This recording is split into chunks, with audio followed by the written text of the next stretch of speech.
दर्शन घेतलं आणि लोक म्हणले की बाबा जो कारखान्याचा मालक असं वाढं काय देत नाही. वाढं जर पाहिजे असेल तर भाऊ तुम्हाला कारखान्याच्या मालकाला तिथं अधिकाऱ्याला भेटावं लागेल. आता काय असतं, अधिकारी झालेले असतात, अधिकारी काय बुद्धिवान हुशार असतात, तो काय थोडी वशिल्यावर लागलेली थोडी अडवणी करतात, थोडी वशिल्यावरती थोडी अडवणी करतात, आहे का ना कोण म्हणजे क्लिअर आहे. तशी तुमच्यासारखी निर्भीड माणसं थोडी असते तर काय वशिल्यावाली थोडी लय चिमटा काढते. तिथल्या त्या अधिकाऱ्याने कोण आलंय काय आलंय ह्याचा कुठला विचार न करता वामन भाऊ सांगितलं की आम्हाला काय थोडे वाढे द्या, आमच्याकडे जनावरे त्यांना पाहिजे. हा कोणी बुवा येईन बाबा येईन काही होईन ना आम्हाला वाढे द्या काय द्यायचं का, आम्ही वाटायला बसलोत काय, हे काय फुकट आहे काय त्यांनी त्यावेळेची जी असेल ती भाषा अशी उद्धट भाषा वापरली. आता ते वामन भाऊ होते, ते काय दुसरे एखादे तुकाराम महाराज असते तरी म्हणले असते नको आधी चाललो उठून, भगवान बाबा असते म्हणले असते चाललो बाबा उठून चल जाऊ दे बाबा, माऊली म्हणले असते काय तुला करायचे ते कर, किती छळ माऊलीला खापर दिलं नाही तरी त्यांनी दुसऱ्याला काय बोलले नाही. पण एकमेव वामन भाऊ असे संत आहेत की त्यांनी ज्यांनी खोड केली त्याला शिक्षा दिली. हे वामन भाऊचं काम. सगळ्या संतांनी अन्याय सहन केलेला आहे, सगळ्या संतांनी. बघा तुम्ही प्रत्येक संतांचं तुम्ही गुरुचरित्र पहा, सगळ्या संतांनी अन्याय सहन केलाय. या भूतलावरचे एकमेव संत वामन भाऊ आहेत, त्यांनी अजिबात कोणाचा अन्याय सहन केला नाही, कोणाचाच केला नाही. कुणी आणि काही बोला त्याला जाग्या उत्तर होतं, त्याला सुट्टी नव्हती. एकमेव संत ते. त्याप्रमाणे तिथं मग वामन भाऊ म्हणले अरे तू वाहणं दे ना, देऊ नको तर नको, बरं भीक वाढू नको, निदान कुत्र तावरला काय समजा मी करतो तू. त्यावेळेस त्यांनी जी नाही ती उरकलं. मग वामन भाऊ म्हणले तुझ्या कारखान्यात तिकडे आग लागू दे, मला तुझं वाहणं नको काहीच नको, माझा मी चाललो. वामन भाऊ निघले, आपल्या गाडीत बसले निघले. म्हणजे किती वाचा सिद्धी किती काय संतांचा महिमा. त्या क्षणाला तिथं कारखान्याला आग लागावी, विजवता विजवता त्या कर्मचाऱ्यांच्या त्या अधिकाऱ्याच्या मालकाच्या नाकात दम आला. आग काय विजाला आणि काय जळाल्यानंतर दिसाला, तो धूर्त चालू आहे. त्यावेळेस मग त्यांना कळालं की अरे आत्ता बाबा आलते महाराज होते, ते महाराज म्हणले की तुझ्या कारखान्याला आग लागू दे. अरे कोण होतं बघा. आता जो मूळ मालक असतो त्याला काळजी असते, त्याला वाटतं तो कशाला घाणा केला. पळत पळत वामन भाऊकडे आले, गाडी गोडी घेतली, हात जोडले, पाय धरले. वामन भाऊ महाराज आमचं चुकलं आमच्या माणसाकडून, आम्हाला तेवढी आग विझवा. ते म्हणले जा तुझी आग घेतली सगळं जाग्यावर आहे, तुझं काही झालं नाही. त्यावेळेस पाय धरले आणि 2 ट्रक भरून वाढे कैलासगडावरती आणून दिले. म्हणजे चमत्काराशिवाय कोणी नमस्कार घालत नाही हे वामन भाऊंना माहित होतं. वामन भाऊंनी जो डोंगर दऱ्यावरचा जो परिसर आहे ह्या ठिकाणी सगळे खाणारे, सगळे पिणारे, दरोडे टाकणारे, सगळा हा भाग तो होता. तिथं वामन भाऊंनी क्रांती केली आणि आज एवढा मोठा गड आणि एवढी मशाल का, फक्त हा संतांचा माहिती. हे कार्य वामन भाऊचं. म्हणून वामन भाऊच्या या कार्यामुळं तुम्ही आणि मी दर सोमवारी उभा राहतो. हा फक्त वामन भाऊचा आपल्या सगळ्याला आशीर्वाद आहे, म्हणून हे चाललंय.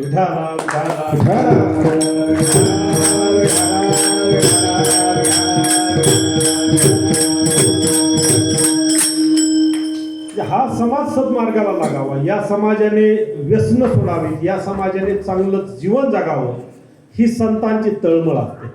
आणि तोच संतांची तळमळ या ठिकाणी सातपुते महाराजांनी वामन भाऊच्या जवळ राहून ओळखली आणि भक्ती मार्ग जास्तीत जास्त फुलवावा, प्रत्येकाच्या घरामध्ये हरिपाठ व्हावा, प्रत्येकाच्या मुखातून देवाचं नामस्मरण व्हावं.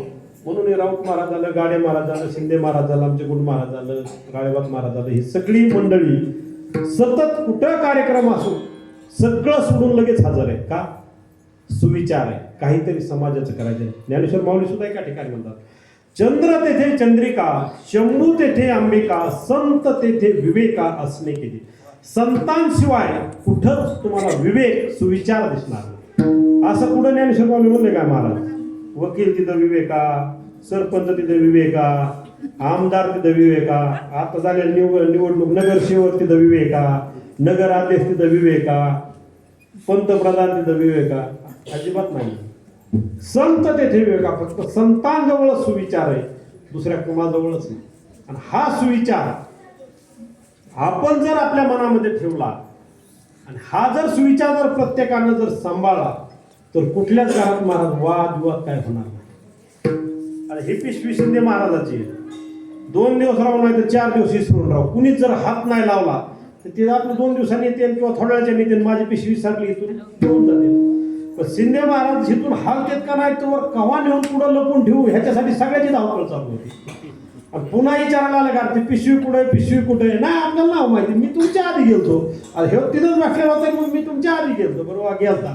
पण जेव्हा महिन्या 2 महिन्यांनी शिंदे महाराजाला ती पिशवी माझ्याकडे दिसते तेव्हा ते म्हणतात अहो ही पिशवी माझी आहे, काय संबंध आहे तुमचा, काय पिशवीसारख्या पिशव्या नसतील. म्हणजे उदाट वाद का सुविचार मनामध्ये, दुसऱ्याची वस्तू मला पाहिजे, दुसऱ्याचं ते माझं, ही भावना ज्यावेळेस मनात होते त्यावेळेस घराघरात वाद निर्माण होतो, मनात वाद निर्माण. आणि हे जर सगळे वाद टाळायचे असतील, हा समाज जर चांगल्या सद्मार्गाला लावायचा असेल तर अशा प्रकारची कीर्तन प्रवचन यामध्ये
सुखाचा संवाद जर केला तर आवडीने वाद व्हायनात का.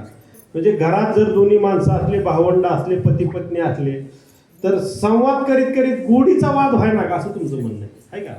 आणि वाद झालाच पाहिजे, थोडा व्हायला पाहिजे जास्त नगर. म्हणजे संवाद असावा, अबोला नसावा. तुम्ही आता प्रमाण दिलं म्हणून मला आठवलं, कालची घटना आहे, खूप हृदयद्रावक घटना आहे, मला आता तुमच्या प्रमाणामुळे आठवते. एक पोलीस आहे, 38 वर्ष वय होतं, महाराजांनी वाचले असं.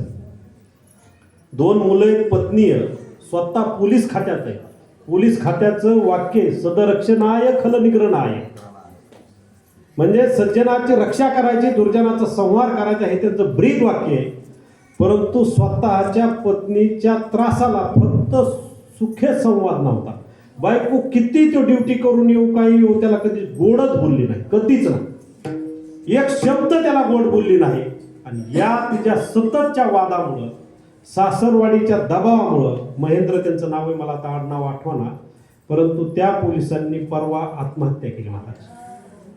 आणि आत्महत्या केल्यानंतर पोलिसांनी त्या पत्नीला विचारलं की कशामुळे मयत झाली, काय झालं तुमचं. तिने सांगितलं त्यांच्यावरती खूप कर्ज झालं म्हणून गेली. पण शक्यतो पोलिसांवर कर्ज होतच नाही, कारण चौकून व्यवस्थित असतात. म्हणजे पगार पाणी आहे, नोकरी आहे, सगळे काय जे असेल ते तुम्हाला सगळ्यांना माहिती काय असतं ते. परंतु ज्यावेळेस त्याच्या खिशामध्ये त्या पोलिसांच्या चिठ्ठी सापडली, तर त्या चिठ्ठीमध्ये त्याने वाक्य असलेलं कोण महाराज की बायको तू मला कधीही गोड बोलली नाहीस, आणि मुलं माझ्या भावाकडे वहिनीकडे दे, आणि तुला पाहिजे त्या पद्धतीने दुसरीकडे विवाह करून जा आणि आनंदात राहा. फक्त तुझ्या गोड न बोलण्यामुळं मी माझं जीवन संपवत आहे. आणि त्याने आत्महत्या केली. म्हणजे सुखे संवाद नसल्यावरती घरामध्ये एकमेकाला जर गोड शब्द जर नसले तर माणसं आयुष्य उद्ध्वस्त होत आहे. हा प्रकार काही पुरुष महिलांना वाईट बोलतात म्हणून कितीतरी महिलांच्या आत्महत्या होतात. आणि ह्या आत्महत्या थांबल्या पाहिजे. कारण आज ज्यावेळेस मूल जन्माला घातलं जातं त्यावेळेस त्या आईलाच वेदना माहिती. लहानाचं मोठं करत असताना जर त्याला जर ताप आली, त्याला जर थोडं दुखायला लागलं तर तुम्ही रात्री 12 आणि 1 वाजता जाऊन त्या दरवाजात डॉक्टरचा धडाधडा आदळतात, काय पैसा घ्यायचा आहे ते घे, पण माझ्या बाळाला वाच. म्हणजे लेकरू कुणी असो, जो मोठा झालाय तो सहजासहजी झालेला नाही. आईनं त्या रक्ताचं पाणी करून त्याला पाजलेलं आहे आणि त्यावेळेस तो मोठा झालाय. आणि असं मोठं झाल्यानंतर जर असं 25-30 वर्षाचं 40 वर्षाचं लेकराने व्हावं आणि आत्महत्या करून मारावी, खूप वाईट आहे. आज कितीतरी डॉक्टर 2-3 महिलांच्या आत्महत्या ह्याच महिन्यात झाल्या. म्हणजे ही एक शोकांतिका आहे. म्हणून प्रत्येकाने घरामध्ये संवाद चांगला ठेवला पाहिजे. आणि हा जर सुखी संवाद ठेवला तर तुमची, महाराजांनी प्रमाण दिलं त्याप्रमाणे गोडीमधला वाद असावा, गोडीत वाद व्हावा, म्हणजे वाद सुद्धा गोड असावा, जागा मिटणारा असावा. विठाला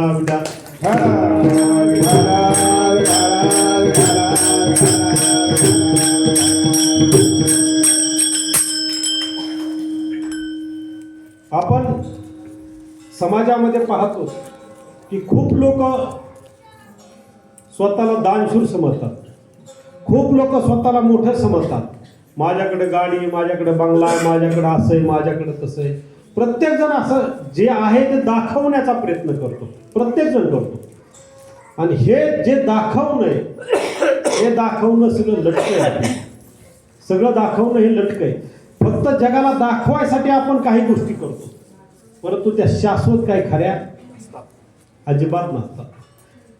प्रत्यक्षात पाहिल्यावर सगळं वेगळं. रवी दीप हिरा दावीची अदृश्य दर्शने संतांची म्हणा की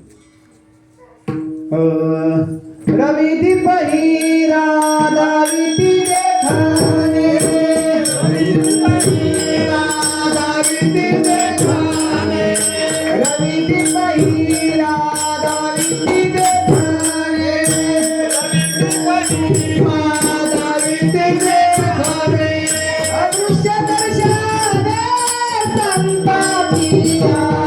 अदृश्य दर्शने संतांचिया, अदृश्य दर्शने संतांचिया, अदृश्य दर्शने संतांचिया.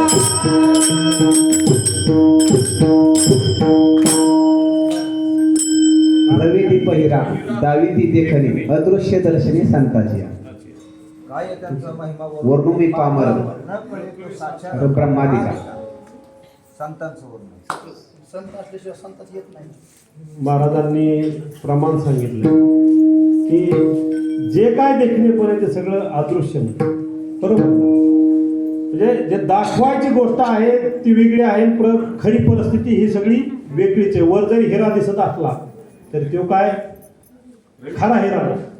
रवी दीप हिरा सूर्याची उपमा आहे ती वस्तू दाखवते. आहे ती वस्तू दाखवते. अदृश्य जिथं वस्तू आहे ती संत दाखवतात. बरोबर आहे. संत दाखव. सूर्य हा आपल्याला दिसणारी वस्तू दाखवतो. ज्यावेळेस सूर्य उगवतो त्यावेळेस त्याच्यावर प्रकाश पडला की आपल्या डोळ्याने ती दिसती. आपल्या देवात असतात. ह्याच्यामध्ये विचारसागरमध्ये आहे ना, काय ते कोणतं म्हणायचं मध्ये जाऊ द्या, सरळ जाऊ. म्हणजे आठवलं मला त्याचं ते रिंगण गोल करून ते आहे, आता ते नाव आठवा. म्हणजे सूर्य आपल्याला वस्तू दाखवतो, तर संत आपल्याला ज्या अदृश्य गोष्टी आहेत त्या दाखवतात. की जे काही दिसत नाही, जे आपल्याला कळत नाही, ते संत आपल्याला समजून उमजून सांगतात. आणि काही लोक फक्त आपल्याला बॅटरी दाखवते हे इथं आहे, पण संत आपल्याला सांगते तिथं तेच आहे. अदृश्य जे काय आहे ते देव सांगतील. जे चांगलं कार्य आहे, जे काय आपल्याला करायचंय ते संत जे गुप्त आहे ती गोष्ट आपल्याला उजाडात आणून सांगतात किंवा आपल्याला घडवण्याचं काम करतात. आणि हे जे घडवणं संतांचं हे अहोरात्र चालू आहे. प्रगट गुह्य बोले विश्व ब्रह्माची केले राम जनार्दनी, पायी मस्तक ठेविले आरती ज्ञानराजा. प्रगट गुह्य बोले विश्व ब्रह्माची केले राम जनार्दनी, चरणी मस्तक ठेविले आरती ज्ञानराजा.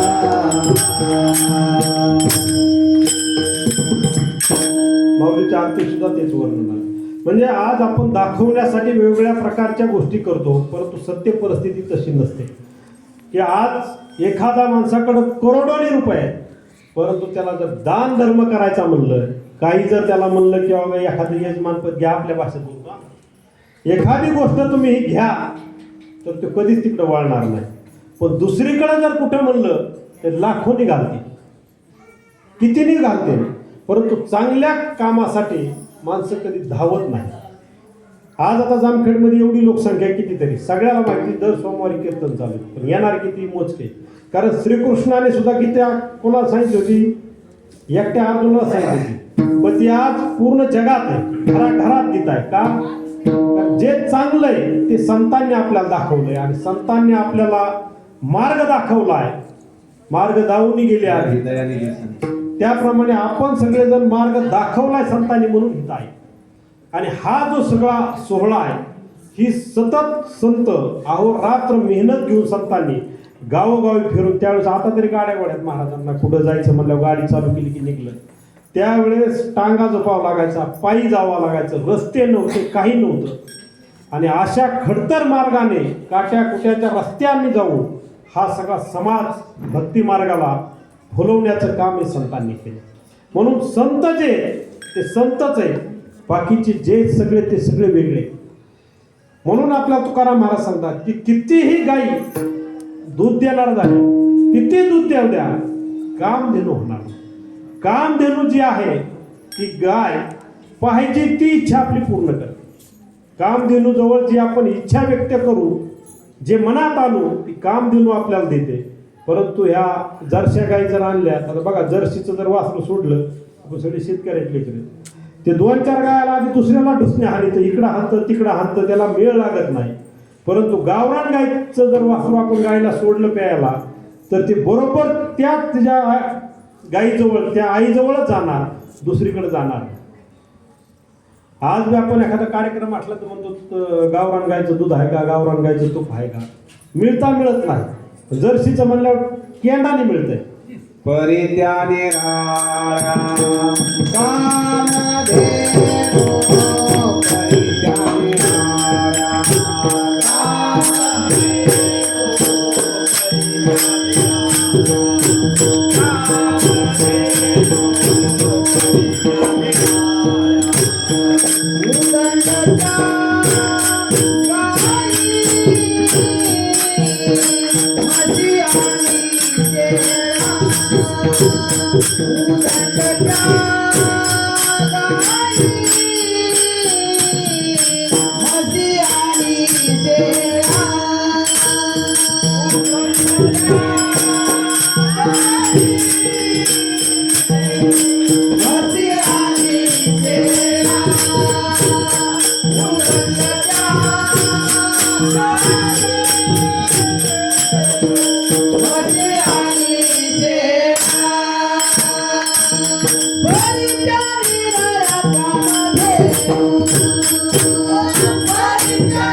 महाराजांनी सुंदर असं प्रमाण करण्यासाठी आता जोरदार टाळ्या वाजवा.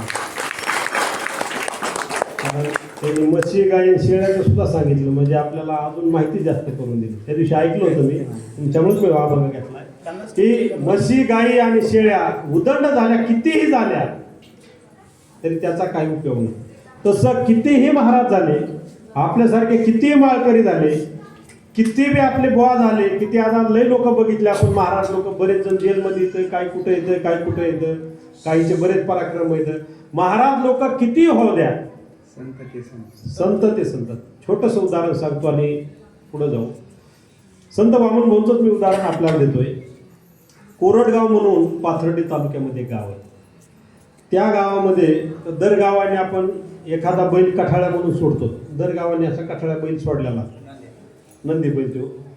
पण हा जो सोडलेला बैल होतो त्याला काय दाव दोरकांड काही नसतं, बरोबर आहे. कठाळ्या म्हणायचं. कठाळ्या मग तो कुठल्या दाहनात जातो, कुठं खातो, कुणी आपल्या जनावरला कोणी भाकर देणार नाही, पण ते देवाचा म्हणून त्याला आलं की भाकर देणार. मग तो निभार होतो, जाडजूड होतो, एकदम निभार होतो, ताकदवान होतो ते.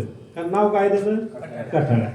असे कठाळे भरपूर आहेत, म्हणजे माणसात नाही पण बैलातच बरेच कठाळे असतात. हे जे कठाळे येतं तो कठाळ्या काय केलं त्यांनी, मग हे तो इतका ताकदवान झाला की कुणी बैलगाडी घेऊन चालला की त्या बैलगाडीच्या मागं पळायचं, त्या बैलगाडीच्या बैलाला मारायचं. बाया माणूस दिसू त्याला मारायचं, लेकरू दिसू त्याला मारायचं, पुरुष दिसला त्याला मारायचं. जवळ आला की माणूस दिसलं की त्यांनी मारायला धावायचे, त्याला दुसरा उद्योगच काही नाही. गाव अक्षरशः परेशान झालं. ते माराव तर देवाचा आहे, कुणी मारायचा नाही तर मारायला काय कुणी मारेल, त्याला मारायचं काय अवघड नाही. लोकांनी वाघ मारले तर कठाळ्याचा काय विषय. मग त्यावेळेस मग म्हणलं आता काय, सगळे परेशान झाले.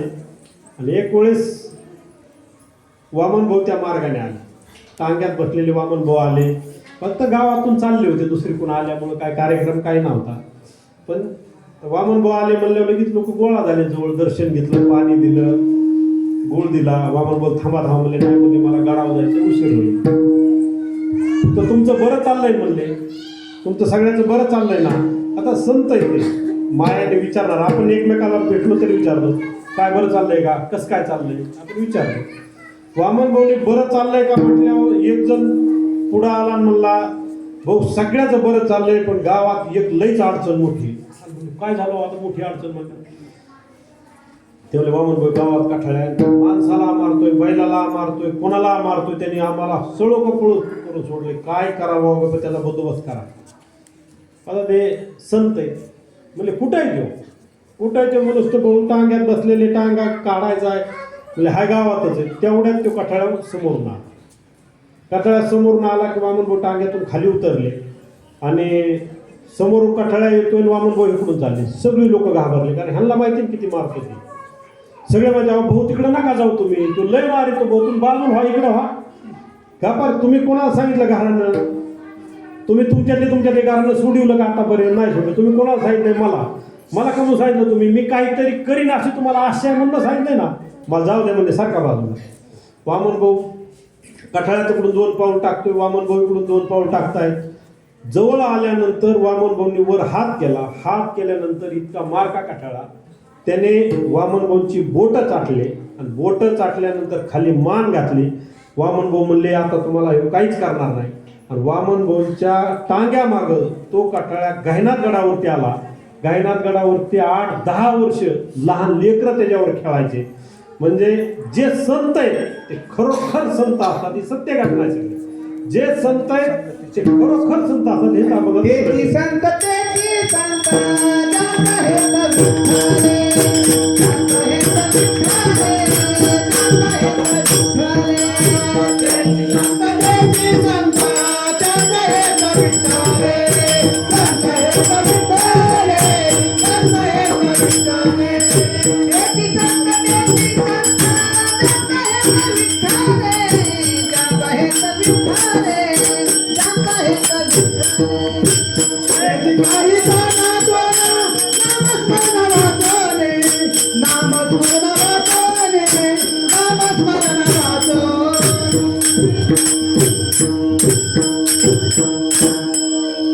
तेची संत, तेची संत, ज्यांचा हेत विठ्ठल, कोणा नमस्मरण वाचोने. म्हणजे महाराजांनी सुंदर प्रमाण दिलं की इथं फक्त काय ते ज्या दुटोणा आहे ते इकडचे तिकडे बाहुलेली खूप फिरवायचं काम नाही. नामस्मरणाशिवाय आणि आपला विठ्ठल करून घेतल्याशिवाय, एका ठिकाणी तुकाराम महाराज सुद्धा सांगतो की नाम घेता उठा उठी होय संसाराची तुटी ऐसा लाभ बांधा गाठी विठ्ठल पाय पडे. जर देवाचं नामस्मरण केलं तर आपण या संसारातून सुद्धा मुक्त होतो. आणि जर आपण नामस्मरणाचा लाभ करून घेतला तर आपली देवाला सुद्धा भेट होते किंवा देव सुद्धा आपल्याला आलिंगन देतो. का एवढी ताकद फक्त नामस्मरणामध्ये. आणि हेच संत वामन भाऊंनी, संत तुकाराम महाराजांनी, संत ज्ञानेश्वर बाबांनी, गोरोबा काका असतील, सावता महाराज असतील, संत भगवान बाबा असतील, रोहिदास महाराज असतील, नरहरी सोनार महाराज असतील, या सर्व सेना महाराज असतील, या सर्व संतांनी फक्त नामस्मरणाच्या जीवावरती नामस्मरणाचा घोग घेऊन नामस्मरण सतत करून देवाला आपल्यासारखं करून घेतलं. म्हणून या संतांची बरोबरी कुणीच करू शकत नाही. अभंगाचं दुसरं चरण बहुदुदड झाले. बहुदुदड दरी झाली मै सदाय. बहुदुदड दरी झाली मै सदाय. बहुदुदड दरी झाली मै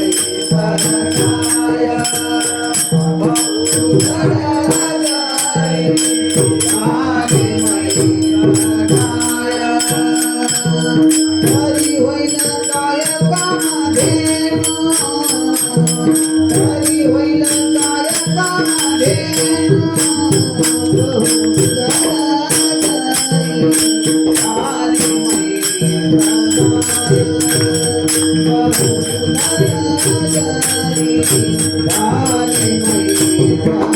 बहुदुदड हरी होईल काय कामाधेनु. हरी होईल काय कामाधेनु.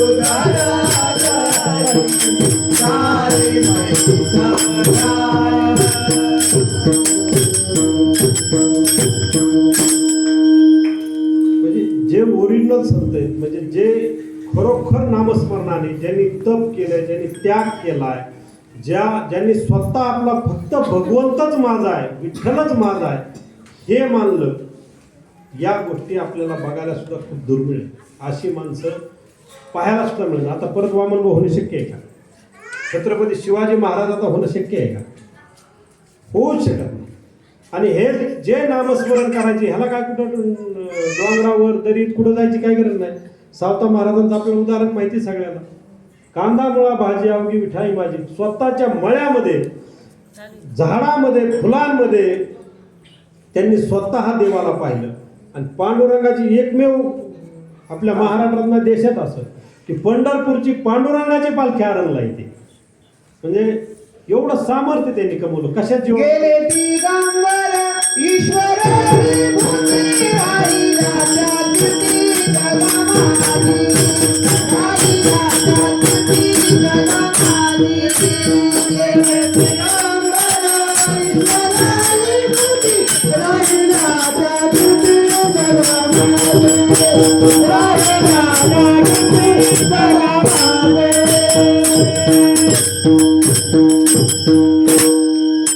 असे संत होऊन गेले की फक्त कीर्ती. चंद्र सूर्य तोपर्यंत त्यांचे नाव कमी होतील का कधी ह्या संतांचे? आपले तर कवा पुसतील माहिती आहे तुम्हाला. संत महाराज आमच्याकडे लोक ते आहेत तेवढं चंद्र सूर्य बरोबर आहे. म्हणजे असं म्हणा किंवा असं म्हणा पण दोन्ही एकच आहे. आमच्याकडे लोक येते शिंदे महाराज जर वडील वारले तर 10वा व्हायच्या आधी लोक मृत्यूचा दाखला आधार कार्ड घेऊन येते. म्हणजे म्हाताऱ्याचं नाव कमी करायची आणि आमची नावं लावायची. 10वा व्हायच्या आधी येणारे मौत पुढं चालली आणि एक पोऱ्या माझ्याकडे आला म्हणला औषध 4 उतारे द्या मी तवर मौत म्हणजे साकतची गावाच्या नावासकट शिंदे महाराज सांगते. आता स्वतः ते नोकरीला होते म्हणून मौतीला चाललाय तो. आणि तो म्हणतोय की माझा दाखला तयार करून ठेवा, मला महागाऱ्याची उतार्याला नाव लावायचे. म्हणजे किती प्रेम आई वडिलावरती आहे. म्हणजे काय कीर्ती आपली किती दिवस राहणार आहे? 10 दिवस उतार्यावर तर नाव राहत नाही. बाकीचे काय गोष्ट कुणी जातं समाधीचं बांधित नाही, कुणी बांधली तर पुढच्या वर्षी ट्रॅक्टरवाल्यांमध्ये धडक देईल. त्या तो तोडणार नाही, ट्रॅक्टरवाल्याला धडक देऊन पाडायला लावते. म्हणजे ही आपली कीर्ती आणि त्यांची कीर्ती पाहिली तर काय गोरोबा काकांचं अहो नामस्मरण करत असताना स्वतःच लिकरू पायाखाली तुडवलं बरोबर त्याचा चेंदामेंदा झालाय नाही काकांनी म्हणा की नाही देहशुद्धी मुलं पिढ्या रक्ती मिसळले ते चिखली मिळाले रक्त मांस. नाही आता वेळेमुळे म्हणणार ते नाही त्यांच्या पाठाय सगळं वेळेमुळे म्हणणार काय म्हणजे गोरोबा काकांनी एवढी भक्ती एवढी देवावरती एवढी निष्ठा होती स्वतःचं मूल पायाखाली चिखलात तुडवलं तरी त्यांनी पाहिलं नाही परत किती भीष्म प्रतिज्ञा आपण महाभारतामध्ये पाहतो भीष्माने जी वडिलासाठी शंतनुसाठी प्रतिज्ञा केली त्यांनी आयुष्यात लग्न करणार नाही सांगितलं राजगादी घेणार नाही दोन्ही त्यांनी शर्ता पूर्ण केल्या वडिलाच्या सुखासाठी आणि आज वडिलाला मारणार लेकर आणि त्यांनी वडिलाच्या सुखासाठी स्वतः ब्रह्मचारी राहिला तर त्याप्रमाणे भीष्म प्रतिज्ञेच्या नंतर जर या देशामध्ये कोणी प्रतिज्ञा केली असेल ती गोरोबा काकाची नाही मी हात लावणार म्हणले हात ज्यावेळेस त्यांनी अंगावर घेतले तर स्वतःचे हात तोडले एवढी प्रतिज्ञा हात तोडण्याची कोण करतो म्हणजे अशी संत मंडळी आणि या संतांच्या सहवासात त्या भूमीत आपण आलो आणि गोरोबा काकांना जे हात फुटले ते हात कधी फुटले नामस्मरण कुठं केलं त्यांनी नामस्मरण नामदेव महाराजाच्या कीर्तनामध्ये ज्यावेळेस नामदेव महाराजांनी सगळ्यांना सांगितलं की आता वर हात करा आणि टाळी वाजवा विठोबा रुपये नामस्मरण करा त्यावेळेस गोरोबा काकांनी सुद्धा फुटलेले हात वर घेतल्याने तुटलेले हात एकमेकावर आदळले आणि त्याला हात फुटले आपण तरी कवर गप बसायचा आता घ्या वर हात गोपाल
संत गोरोबा काकांची देवावरती पांडुरंगावरती भक्ती किती होती की तुटलेले हात सुद्धा पांडुरंगाने ज्यावेळेस विठोबा रुक्माई नामस्मरण केलं त्यावेळेस त्यांचे हात फुटले कारण इतकं नामस्मरण तल्लीन झालं पाहिजे नामस्मरणामध्ये आपण लीन झालं पाहिजे परंतु आपलं नामस्मरण लय वेगळं आहे आपण जर शेतात काम करीत असलो दोघी तिघी जणी बसलेला असलो किंवा पुरुष असू द्या देवाचं नामस्मरण कवाच घेणार नाही कुणाच्या तरी आपण कुठच्या निंद्या काढणार त्याचं असं झालं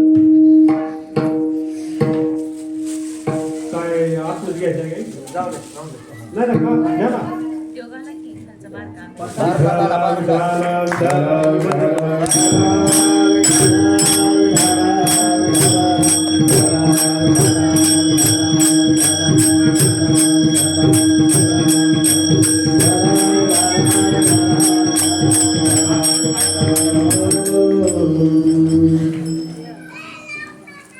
म्हणजे नामस्मरण करण्यासाठी आपल्याला कुठं जायची गरज नाही सावता महाराजांनी शिकवलं नामस्मरण करत असताना कुठं जायची गरज नाही आपल्याला गोरोबा काकांनी शिकवलंय की आपल्या कामामध्ये काम मनारे कामामध्ये काम काही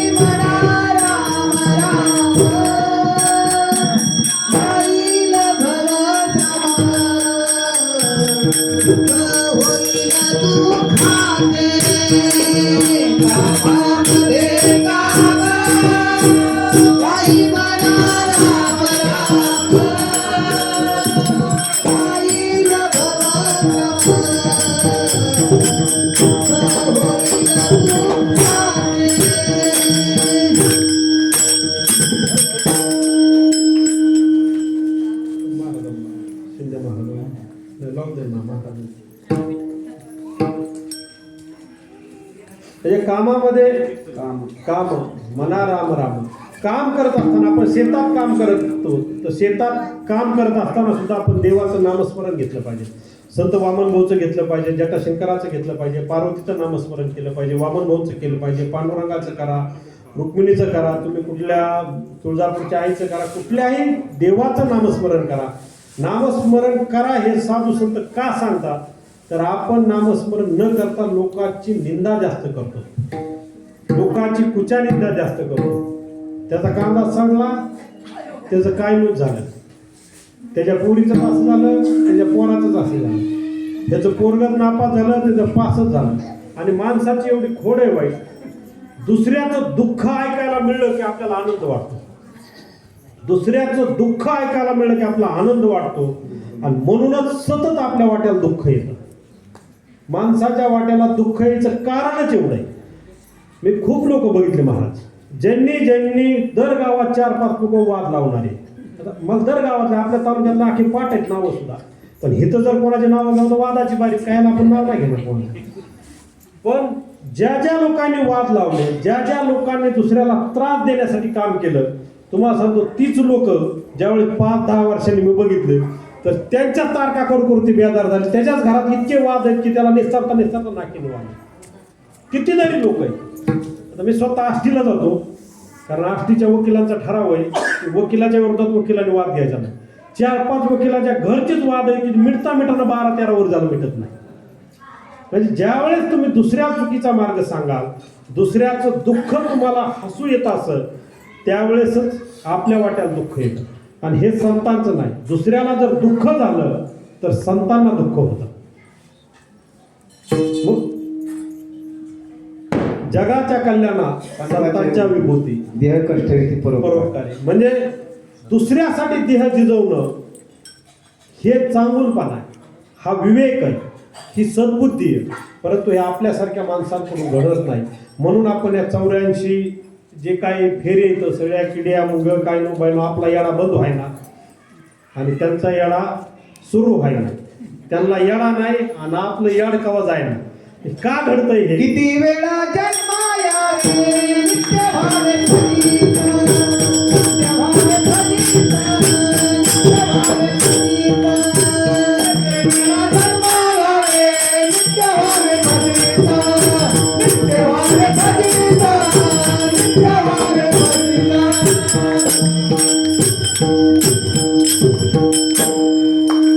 किती वेळा जन्माला यावं, सतत तीच फजिती. किती फजिती आहे. पण आता मला तुम्हाला फजिती लय सांगता येईल, कारण माझी फजिती थोडी कवा होतीच नाही असं नाही. पण मी जर आता इथं फजिती सांगावं तर सातपती महाराज घाबरून जाते. मग त्याच्यामुळे मी आज काही फजितीवर एक शब्द बोलणार नाही.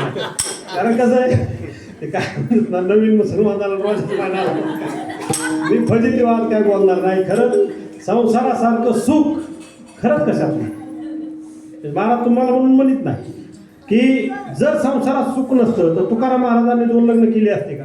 तुकाराम महाराज वेडी होते का? शिवाजी महाराजांनी लग्न केलं असतं का? गौरव काकांनी 2 लग्न केली असते का? म्हणजे लग्न करणं ह्याच्यात फजिती नाही. फक्त मगाचं सुरुवातीला तुम्ही जे प्रमाण दिलं की संवाद गोडीचा असला की फजिती होत नाही. आज जर आपण जर एकमेकाकडे बघितलं नसतं, आपण पाण्याच्या तांब्याकडे बघितलं तर पाणी जर जवळ आलं तर काय बोलायची पण मला गरज आहे. पण हे वरडू गेला पाणी ठसका ते म्हणजे मरत असायचं. ज्याला पार जीव निघून जाऊ असतं त्याला पाणीच द्यायला कसा सुखी संवाद व्हायचा. म्हणजे आपल्या समजा आता नोकरदार आहेत, त्यांच्या माऊलीने ह्यांना 10 वाजता ऑफिसला जायचंय, समजा मलाच जायचंय कोर्टात जायचं, ते रिटायर झाले त्यांचं नाही जुळायचं उदाहरण. मलाच कोर्टात जायचंय, मला 10 वाजता जायचंय म्हणलं माझं 9:30ला 10ला जेवण व्हायला पाहिजे. मला जायचं कोर्टात 10ला, जर मला जर 12 जर ताट वाढलं तर माझं नाव ताट निघून जायचं. म्हणजे वेळ काळ ही जर दोघांनी समजून घेतली तर घरात वादविवाद होत नाही, संवाद चांगला राहतो. आणि हा सुखे संवाद आपल्याला करायचा असेल तर भक्ती मार्गाला आलो पाहिजे. आज प्रत्येकाची एकमेकाला काळजी घेणं, एकमेकाला आज बघा तुम्हाला सांगतो, घरात जर माणूस नसलं तर 2 दिवसात जर पती घरी नसला तरी त्या पत्नीला घरात उभा राहा वाटत नाही, आणि पत्नी घरात नसली तरी ह्याला वाटत नाही. आता तुम्हाला आम्ही नसल्यावर तुम्हाला सगळं तुम्हालाच करून खायचं असतं, पण तुम्ही नसल्यावर आमची सगळीच बेजारी होती. कशी कवायचा आता जेव्हा काय म्हणजे अडचणी आहे. म्हणून प्रत्येकाला देवाने जे हे चक्र घातलंय, स्त्री पुरुष जन्माला घातले, मुलं बाळ केले, तर हा जो सगळा सुखी संसार आहे तर याच्यात सुख कधी राहणार आहे तर आपण लोकांची कुच्या निंदा न करता देवाचं नामस्मरण केलं, दोघांनी एकमेकाला खरंच बोललं, घरात खोटं बोललं की वाद झाला. भावाभावामध्ये वाटणी कधी होती? खोटं बोललं. कांद्याची पट्टी ₹1,00,000 आली, जो पट्टी आणायला गेला तो सांगतो 80,000 आली, 20,000 दाखवितो. कसा मिळ जुटायचा? जो संघ गेला तो सांगतो नाही ₹1,00,000 आली तुमची पट्टी, नाही लागले ना. दादाला विचारलं, दादा 80च म्हणतोय. अरे माझ्या समोर आली, मग ह्यो भाव मग आमची गाठ घेतो वकिलाची. काय करावं लागेल गाड्या, जरा गोळ व्हायला लागलाय घरात. कुठं इकली पट्टी बघू बरं. मग आम्ही पार त्या पट्टीवाल्याकडे जातो, आम्ही 10,000 घेतो, पुन्हा पण पट्टीच उघडी करून आणतो. घर फुटलं का राहिलं? का फुटलं घर? फक्त खोटं बोलण्यामुळे. म्हणून स्वार्थ ठेवा. माझं एकच सांगणं की वाद का होतो तर स्वार्थ ठेवला की वाद. प्रेम सुख देई, प्रेम सुख देई, प्रेम सुख देई, प्रेम सुख देई, प्रेम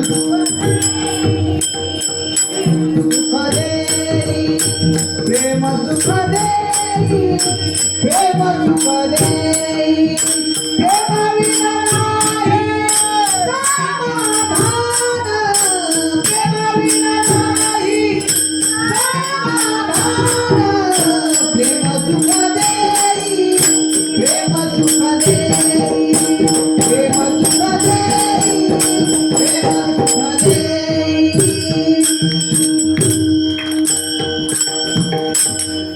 सुंदर गाडी महाराजांनी प्रमाण दिले की प्रेम हे सुख देतं, आणि जिथं जिव्हाळा आहे, जिथं प्रेम आहे, जिथं आपुलकी आहे तिथं सुख आहे. आणि सुख असलं की सगळं बरं वाटतं, समाधान वाटतं. आणि जिथं किचकिच आहे, जिथं किरकिर आहे त्या ठिकाणी दुःख वाटतं, तिथं थांबू वाटत नाही. मग देवाच्या मंदिरात लोक का जाऊन बसते? तर डोक्याला सिंग झाला की देव का आठवतो? तोवर देव नाही आठवत. जर कुणातून काही चुकलं की लगेच देवा ह्याच्यातून वाचव बरं का, मी तुझं काय म्हणेन ते ऐकन, फक्त तू एवढं मला ह्याच्यातून वाचव. का? चुकल्यावर. परंतु जवळ आपल्याकडून काय घडत नाही तोवर आपण देवाची गाठ घेतली. म्हणून मंदिराच्या ठिकाणी सुख आणि समाधान का लागतं तर तिथं शांतता आहे, किरकिर नाही, काय नाही म्हणून फ्रेश वाटतं. शांते परते नाही सुख, येरावगेची दुःख. मला वाचवा लागेल, माझा अजून अभ्यास कमी आहे. म्हणजे मला तिकडची कलम विचारा, 2-4 सांगेल मी, लय नाही. हे महाराजांचं पाठवलं, वाचलं पाहिजे. मी इकडे अपघाताने आलोय महाराज, शिंदे महाराज. माझा तिकडे वेगळा व्यवसाय होता, मला बाकीचा दुसरे छंद होते. पण मी वाद सुरू झाले तेवढंच सांगतो, शेवट करू आता, टाईमच झाला. कोण महाराज, मी नवीन वकील झालो, इथं आलो, सख्या 2 भावांचं भांडण झालं. ते झालं जून महिन्यात. आता जून महिन्यात पाणी असतं का? पाणीच नसतं. मिरच्याचा वाफा होता, लय झाला तेवढा चटई बरं असं. 2 बॅलर पाणी ह्याच्या पुढे येत नव्हतं विहिरीत. पण ह्यो म्हणायचा मला रॉब भिजवायचे, तो म्हणायचा मला रॉब भिजवायचे. आणि लाईट कशी आहे? रातचं दिवसा. आणि जून महिन्यात वारं कावर सुटलं की लाईटीचा घोटाळा होतो. 2-4 दिवस काय लाईट नव्हती, नेमकी लाईट त्या दिवशी आली. एक गेला 4 वाजता भिजवायला, एक लगेच 4:30 वाजता तिथं हजर. ह्याला जाऊन बटन दाबत होतो, ह्यो तिथं टाकलं. ह्यो 4:30 वाजताच एक पाईप त्याच्यावर वापात लावितो, एक जण त्याच्यावर. आता भिजणार किती दोघाचं रो? 100-200 रुपयाचं रो. ह्यो इकडं पाईप ओढितोय, ते तिकडं पाईप ओढितोय. बरं ह्यानी काढला की ह्यो मग झाली, दोघांनी केला हाणामारी चालू. हाणामारी करतो, याचं दगड घेतला, भावाला हल्ला. डोकं फुटलं की लगेच गाडी केली. राग आला की गाडी घोडी, लई खर्च वाढवतो म्हणून गाडी केली. लगेच पोलीस स्टेशनला जामखेडला आले, केस दिली. एक जण दवाखान्यात, तर दुसरा लगेच आपली केस द्यायची मागं. तो केस द्यायला दुसरी गाडी करून म्हणजे गाडीला 1,000 भाडं दोघाचं गेलं, डॉक्टरचं तर वेगळंच गेलं आणि इकडं पुन्हा पोलीस स्टेशनला वेगळंच गेलं आणि रॉब किती होतं 400-500 रुपयाचं की गेलेत कवा पहाटं दोन्ही सख्खे भावा आपल्या इथलंच आहे, नाव गाव सगळं सपात्ता देईन तुम्हाला अंधारात आल्या उजाडात नाही. मग ज्यावेळेस त्यांची भांडणं झाले त्यावेळेस एका भावाचं दवाखान्यामध्ये 20,000 रुपये बिल झाले. ह्याच्या इकडं कोर्टात जामीनला त्याला पैसे गेले. त्यावेळेस मी विचार केला, माझे 2-3 महिने झालं नवीनच वकिली झालं. अरे म्हणलं सगळे भाऊ इथं 500 रुपयासाठी ह्यांनी डोके फोडाफोडी केली, मेलं गेलं असतं तर काय झालं असतं, काय उपयोगीचं आहे. आणि ते दोघं बी माझ्याकडे सुरुवातीला यायचे, त्यांचा एक दुसऱ्या माणसावर रस्त्याचा वाद होता म्हणून. दोन्ही माझे, आता एक जण माझ्याकडे येणार एक दुसऱ्याकडे जाणार, एक माझ्याकडे आला एक दुसऱ्याकडे गेला. पण म्हणला तुम्ही दोघं सख्खे भाऊ अरे कशासाठी भांडणे केली. महाराज मी ते वाद मिटवला, वाद मिटवला बसून. वाद मिटवल्यानंतर तुमच्यासारखे म्हणजे 2-4 जण म्हणले अरे इतकाला घातले म्हणले दवाखान्याला तिकडं ह्या माणसाने वाद तुमचं चांगलं सांगून मिटवला, द्या ह्याला काहीतरी. तर दोघांनी 10,000 रुपये काढले मला दिले, झाले 20,000 रुपये. माझ्या ध्यानीनं म्हणले नव्हते, म्हणलं 2-4 हजार मिळून जाते. अरे म्हणलं वाद खेळून पैसे कमविण्यापेक्षा मिटून पैसे मिळवलेले बरे. मी 12 वर्ष झालं तडजोड केंद्र चालवतो. वाद झालेला आधी मिटवायचं बघायचं. कोणी असो, नवरा बायको असो, शेजारी असो, समजून सांगायचं वाद खेळू नका, हे करू नका. मग त्याच्यात आमची ईश्वरी महाराज झाली. ईश्वरी लगेच म्हणती चोराची केस घ्यायची नाही, लबाडाची केस घ्यायची नाही. तिने मला 1.5 वर्ष झालं पॅक करून टाकले. त्यांनी धंदा अर्ध्याच्या पुढे कमी झाला आहे. लबाडाशिवाय पैसा मिळत नाही, खऱ्या माणसाकडून घेऊ वाटत नाही आणि खोट्याकडून घेतल्याशिवाय पण. आता ज्याने भ्रष्टाचार केला त्याच्याकडून घ्यायला काय वाटतंय. कुणी जर आला म्हणला वगैरे मत करा धरा एवढं भ्रष्टाचार करत असं घेतलं तर काय नाही. आता काय निवडणूक नाही बोललं तरी काय. भ्रष्ट लोकांकडून घ्यायला काय हरकत नाही, वादाड्या लोकांकडून घ्यायला काय हरकत नाही. ज्याच्यावर अन्याय झाला त्याच्याकडून घेणं जरा चुकीचं आहे. मग म्हणलं की आता आपण थोडं इकडे गेलं पाहिजे. मी तडजोड केंद्र सुरू केलं. आमच्या वकिलांनी माझ्यावर 8 बऱ्या ठराव घेतले की हो बाहेरच्या बाहेर मिटवामिटवी करतो म्हणून, ह्याची इथून वकिली बंद करा म्हणून. 8 वेळेस ठराव घेतले. आणि मी म्हणलं आता मार्ग काय काढावा. मग आम्ही काढली, मुंडे साहेबची मी काढली होती दिंडी भगवानगडाची. पंकजा ताईंचा वाद झाला म्हणून आमची पालखी बंद झाली दिंडी. गाडे महाराज होते आमच्याबरोबर. पण त्यावेळेस गाडे महाराजांना डोंगरे महाराज म्हणायचे ओवी घ्यावं लागते, प्रवचन करावं लागतं. दिंडी चालक म्हणलं तुम्हाला कीर्तन शिकावं लागेल. मग मी देहूला पहिलं कीर्तन देहूत केलं. मला धोतरं घालता येत नव्हतं, अभंग कळत नव्हता, आज बी नाही कळत, पण बोलता येत आहे म्हणून बोलतो. म्हणजे वादविवाद होण्याचं कारण फक्त स्वार्थ. त्या दोघांनी फक्त माझंच रोप भिजावा हा स्वार्थ ठेवला. आणि दोघांनी जर एक विचाराने जर एक जणाचंच भिजवलं असतं आणि दोघांनी अर्धा रोप घेतला असतं तरी काहीच बिघडत नव्हतं. फक्त स्वार्थ, जिथं स्वार्थ आहे तिथं वाद आहे. आणि म्हणून हे वादविवाद कमी व्हावे आणि आत्महत्या कमी व्हाव्या. मला तर आता या महिन्यात शिंदे महाराज झालेल्या आत्महत्या कितीतरी आपल्या जामखेड शहरामध्ये सुद्धा तरुण मुलांनी आत्महत्या केल्या. मला तर असं वाटायला लागलं की गावोगाव आपण फिरावं की आत्महत्या करू नका बाबा, प्रबोधन करीत फिरावं. कारण की इतका अमूल्य असा देह तुम्ही हा जाणारच आहे, हा देह राहणार नाही. प्रत्येकाची काळ वाट पाहतो. ते म्हणतात ना घडी घडी वाट, म्हणजे का आपली सतत वाट पाहतोय. पण तुम्ही जाणारच आहे, स्वतः हाताने आत्महत्या करू नका. यासाठी खूप मोठं प्रबोधन करत फिरायचं असा विचार आहे आणि ते या पुढच्या काळात करीत राहू. वेळ झाली म्हणून मी माझ्या आयुष्यात आहे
थोडं आता पहिलं कडवं. आयुष्य जात आहे पहा काळ जपता सीमा स्वहिताचा गोरवा ध्यानी राहा श्रीहरीच्या. म्हणजे काळ आपली सतत वाट पाहतोय, तो आपल्याला आज न उद्या घेऊन जाणार आहे. आपण श्रीहरीजवळ पांडुरंगाजवळच गेलो पाहिजे. आणि तिथं गेल्याशिवाय समाधान लागणार नाही. आणि हे सगळं कधी कळणार आहे ते आपल्याला तिथे गेल्याशिवाय कळणार नाही. तर स्वर्ग कसा आहे, कसा इथं राहून कसं कळलं, तिथं जावं लागलं सांगा. काय म्हणते नरक कसा आहे, काय कसं काय सांगावं काय आता येतो, तिथं गेल्याशिवाय कळणार आहे का. तसं निवडणुकीला उभा राहिल्याशिवाय एका माणसाच्या किती बऱ्या पाया पडावं लागत, दिसूस तर पाय कसे धरावं लागत, ते उभा राहिल्याशिवाय कळत नाही. उभा राहिल्याशिवाय कळत नाही. एकदा उमेदवार गेला की त्याच्या आईने यायचं की म्हणायचं आमच्या पोरावर द्या ठेवा बरं का, अजून काय पोरगं चुकलंय कुणीकडे आमच्या पोरावर द्या ठेवा बरं द्या ठेवा. तोवर बापाने जे म्हणाले आमच्या एकदा पोरावर द्या ठेवा, पोरगं किती कामाला आलाय तुमच्या, पण आता एवढी वर द्या ठेवा. तोवर मामाने यायचं की त्याने म्हणायचं आमच्या एवढ्या एकदा या उमेदवारा एवढं ध्यान ठेवा. तोवर आमदाराने यायचं म्हणायचं यांच्या आमच्या ध्यान ठेवा. सगळं ध्यान ठेवा म्हणून म्हणून घाळ होते. तर त्या मतदान करण्याला वाटतं ते मतदानाचा अधिकार नसता ते परवडला असतं, इतकं याड लागलं. रात नाही दिवस नाही काय नाही सारखं, कारण त्याला 8च दिवस असते, पण ते उमेदवार झाल्याशिवाय कळणार नाही. बरोबर आहे, छंदच घेतलेला.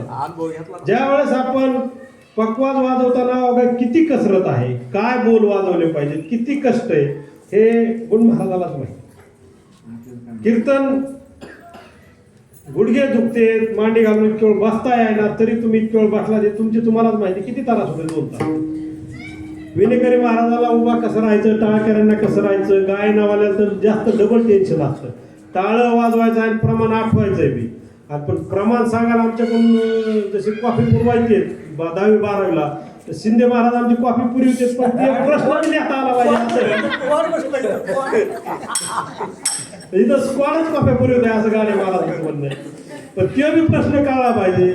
आमचे सर्व याला मग नाव माहित नाही काका तुम्ही आम्ही खेळी का डोळे म्हणजे ज्या वेळेस ज्या गोष्टीला जाऊ त्यावेळेस करणार. आता या ठिकाणी काकांनी सगळं नियोजन केलं वगैरे, हार हे ते काय इथलं जे कोणी अन्नदान करत असेल त्यांच्या जीवाला माहिती की कधीपासून स्वयंपाक करायचा आहे, माणसं किती येणार आहे, शिल्लक बी नाही राहिलं पाहिजे, कमी पडलं नाही पाहिजे, सगळ्याची सोय झाली पाहिजे. हे जो करतो त्यालाच माहिती.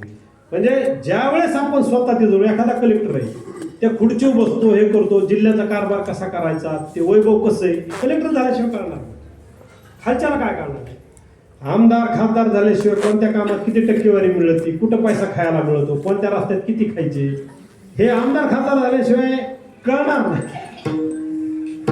महाराज झाल्याशिवाय कोणचा अभंग पाठ करायचा, काय करायचं, पुन्हा गेल्यावर कसं कसं घडलं, हे महाराज मला टेन्शन असतं की काय होईल बाबा पुढचं. म्हणजे ज्या वेळेस आपण तिथं जाऊ त्याच वेळेस ते आपल्याला कळणार आहे. छोटंच उदाहरण सांगतो, कारण समारोप आहे आपला कीर्तनाचा. तुकाराम महाराजांकडे ज्यावेळेस एक आजी आपली नात घेऊन गेली आणि म्हणली की तुकाराम महाराज ही माझी नात सारखी गुळ खाते. एकनाथ महाराजांचं उदाहरण. नाथ महाराजांचं लय जागा मी आता तुकाराम महाराजांचं दिलंय, लय समजलं राव इतक्या दिवस, लय कीर्तनात दिलंय म्हणा, कोणी मला ऑब्जेक्शन घेतलं नाही. आज पहिली वेळ तुम्ही घेतलं, स्कोअरचा निर्णय ना, थर्ड अंपायरचा निर्णय आहे ना काही. एकनाथ महाराज गेले आणि एकनाथ महाराजांकडे ती आजी गेली आणि म्हणली माझी नात सारखी गुळ खाते, हिला गुळ खाऊ नका म्हणून तुम्ही सांगा. ते म्हणले उद्या ये बरं, तू आज काय येऊ नका आजी माय, तुम्ही उद्या या, उद्या आल्यानंतर मी सांगेन. दुसऱ्या दिवशी आल्यानं त्या मुलीच्या डोक्यानं हात फिरवला, म्हणले बाळा गुळ खात जाऊ नाही. आता ती आजी हुशार होती, ती म्हणली एवढंच सांगायचं होतं तर काल हातपटा दिला, कालच सांगायचं ना एवढं. नाथ महाराज म्हणले आजी हालपटा तुम्हाला व्हायना का झाला, तर काल मेच खात होतो तर तू हिला काय सांगू. ज्यावेळेस आपण स्वतः अंगीकृत करू त्यावेळेस दुसऱ्याला सांगता येतं, त्याच्याशिवाय सांगून काही उपयोग नाही. हेच अभंगाचं तुका मने आगी व्हावे ते आपण, तुका मने आगी व्हावे ते आपण,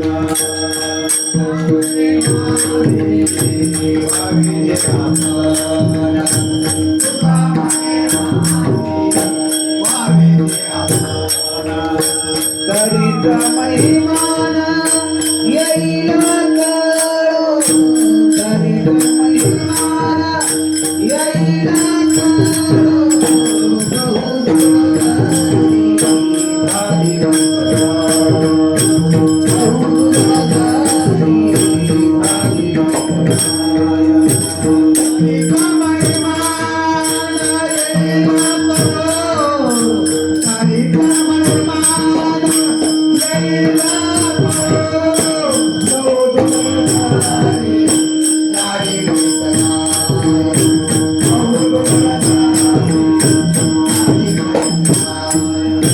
तरी होईल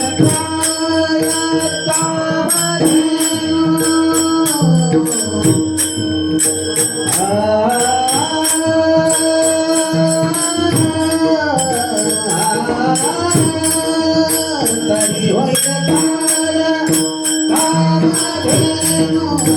तरी होईल कामधेनु बहुदूर जाई धारी विठ्ठलाय बहुदूर जाई धारी विठ्ठलाय तरी होईल कामधेनु आ